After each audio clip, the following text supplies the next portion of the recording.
Mic کے loud speaker کی آواز پر غیروں نے اعتراض کیا، ہمیں جوش آیا، لیکن اب کیوں ہمیں اپنے آپ پر اعتراض نہیں ہو رہا ہے کہ نماز کے وقت میں ہمارے یہ اذان کی آوازیں کانوں سے ٹکراتی ہیں، تو پھر ہمیں اٹھ کر مسجد کو آنا دشوار ہے، کسان اس کے کھیت میں مصروف ہے، ملازم ملازمت میں مصروف ہے، تاجر اپنی تجارت میں مصروف ہے، اور کیا کہیں گھر میں بیکار مردے کی طرح پڑا ہوا تو ہے، اذان سن رہا ہے پھر بھی مسجد کو نہیں آتا، مسجد کے پڑوس کی دکانوں کے چبوترے پر سیڑھیوں پر بیٹھ کر وقت ضائع کرے گا، اذان سن کر اللہ کے گھر نہیں آئے گا۔ رسول اللہ نے خطبہ حجۃ الوداع میں فرمایا وَصَلُّوا خَمْسَكُمْ، میری امت کے لوگوں نماز 5 وقت کی برابر ادا کیا کرو، اور آپ نے فرمایا وَصُومُوا شَهْرَكُمْ، اور 1 مہینہ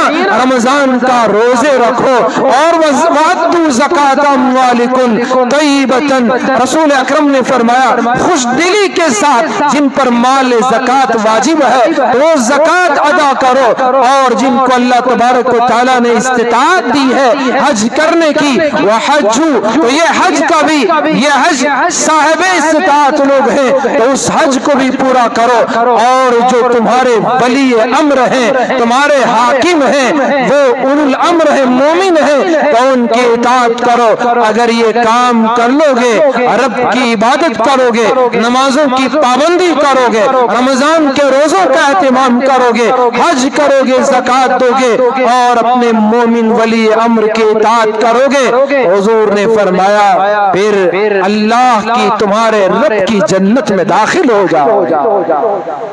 کیا بہترین جملے، کیا جامع خطبہ آپ کا۔ پھر آپ نے موجود تمام مسلمانوں سے پوچھا کیا میں نے اپنی بات کو پہنچا دیا، کیا میں نے اپنی بات کو پہنچا دیا، اور فرمایا تم لوگوں سے اللہ قیامت میں میرے بارے میں پوچھے گا، تم اللہ سے کیا کہو گے۔ میرے بھائیوں، آپ سے بڑھ کر امانت دار کون ہے؟ آپ سے زیادہ اللہ کی بات کو پہنچانے والا کون ہے؟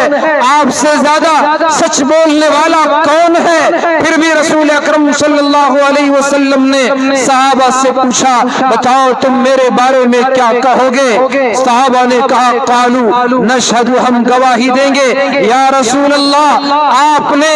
رسالت کے کام کو پورا کر دیا، آپ نے امانت کو ہم تک پہنچا دیا، اور آپ نے پوری امت کی خیر خواہی کی ہے، ہم اس بات کی گواہی دیں گے۔ پھر رسول اکرم صلی اللہ علیہ وسلم نے ارشاد فرمایا فَلْيُبَلِّغِ الشَّاهِدُ مِنْكُمُ الْغَائِبِ، جو آج تم میں حاضر ہیں وہ میری ان باتوں کو غائبین تک پہنچا دیں۔ ہو سکتا ہے جو غائب ہیں جن تک بات پہنچائی جائے گی وہ سننے والوں سے زیادہ اس کی حفاظت کرنے والے ہوں۔ ایک ایک بات رسول اکرم صلی اللہ علیہ وسلم کی صحابہ کرام نے آپ کے حکم پر ہم تک پہنچایا، تابعین کے ذریعے انہوں نے، تبع تابعین کے ذریعے انہوں نے، ائمہ مجتہدین کے ذریعے، کوئی حدیثوں کی تشریح کرنے والے محدثین، کوئی حدیثوں کو یاد کر کے، کوئی قرآن کو یاد کر کے، کوئی ان کے معنی کو یاد کر کے، کوئی ان کے مسائل کو یاد کر کے،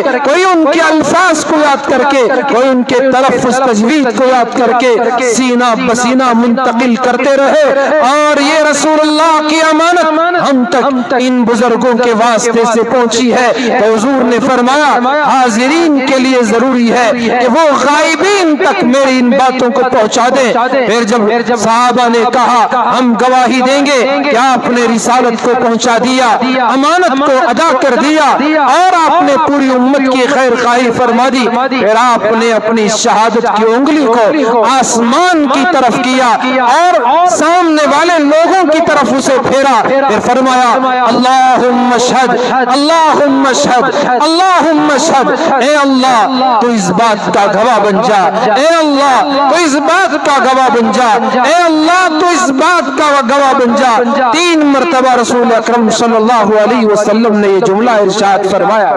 تو میرے بھائیوں، یہ حجۃ الوداع کا یہ عظیم خطبہ جس کے اہم نکات میں نے 3 جمعوں میں اپنے الفاظ میں کمی بیشی کے ساتھ اختصار اور کچھ تفصیل کے ساتھ آپ کے سامنے رکھے، یہ وقیع ترین خطبہ ہے، اہم ترین خطبہ ہے۔ اس کے ہر جملے کو ہمیں اپنی زندگی میں اپنے پلوں باندھ کر رکھنا چاہیے اور ہمیشہ اس کو اپنے ساتھ رکھنا چاہیے اور اس پر عمل کرنے کی پوری فکر کرنے کی ضرورت ہے۔ تو میرے بھائیوں، یہ حج کا مہینہ چند دن باقی رہ گئے حج کے لیے، اور قربانی کا وہ عظیم عمل جسے اللہ کے خلیل، اللہ کے دوست حضرت ابراہیم خلیل اللہ علیہ السلام اور حضرت اسماعیل ذبیح اللہ علیہ السلام نے پورا کر کے دکھایا تھا۔ آزمائشوں سے گزرنے کے بعد، امتحانات سے گزرنے کے بعد اللہ نے ان کا امتحان لیا، آزمائشوں میں ڈالا، ابتلاعات کیے، پھر اللہ تبارک و تعالیٰ نے ہر امتحان میں انہیں کامران کیا، کامیاب کیا۔ پھر اللہ نے ایک بچے کی قربانی کی بھی آزمائش کی کہ وہ اللہ تبارک و تعالیٰ انسانوں کو، آنے والی نسلوں کو بتانا چاہتے تھے کہ جو ابو الانبیاء ہے، حضرت ابراہیم کا لقب ہے، ان کو ابو الانبیاء کہتے ہیں، یا ان کے بیٹے حضرت اسماعیل میں رسول اکرم صلی اللہ علیہ وسلم تشریف لائے، اور ان کے بیٹے حضرت اسحاق سے باقی بنو اسرائیل کے تمام انبیاء پیدا ہوئے۔ تو اس لیے حضرت ابراہیم کو ابو الانبیاء یعنی نبیوں کا باپ، نبیوں کا جد امجد کہا جاتا ہے۔ تو اللہ تبارک و تعالیٰ نے جو امتحان ان سے لیا، ہر امتحان میں وہ کامیاب رہے، اللہ نے انہیں اپنا خلیل بنایا، دوست بنایا۔ تو یہ اللہ تک پہنچنے کا راستہ امتحانات کا راستہ ہے، آزمائشوں کا راستہ ہے، ابتلاعات کا راستہ ہے، ٹھوکر کھا کر سنبھلنے کا راستہ ہے۔ یہ آزمائش اور یہ امتحان، ایک ایک امتحان بندے کے درجے کو بلند کرنے کے لیے آتا ہے۔ تو حضرت ابراہیم علیہ السلام کی پوری زندگی کا خلاصہ یہ ہے کہ آزمائش انسان کی ترقی کے لیے ہے، صبر کرے اور اس میں کامیاب رہے، اللہ رسول کے حکموں پر چلتا رہے تو کامیابی اس کے مقدر ہے۔ دنیا کی پوری طاقت، حکومت، پوری فوج، سب کچھ مل کر کسی کا بال بانکا نہیں کر سکتی جب تک کہ خدا کی مدد اس کے ساتھ شامل رہے۔ یہ حضرت ابراہیم علیہ السلام کی پوری زندگی کا خلاصہ ہے۔ اللہ تبارک و تعالی ہمیں سمجھنے کی، عمل کرنے کی توفیق عطا فرمائے۔ آمین ثم آمین، وآخر دعوانا الحمدللہ رب العالمین۔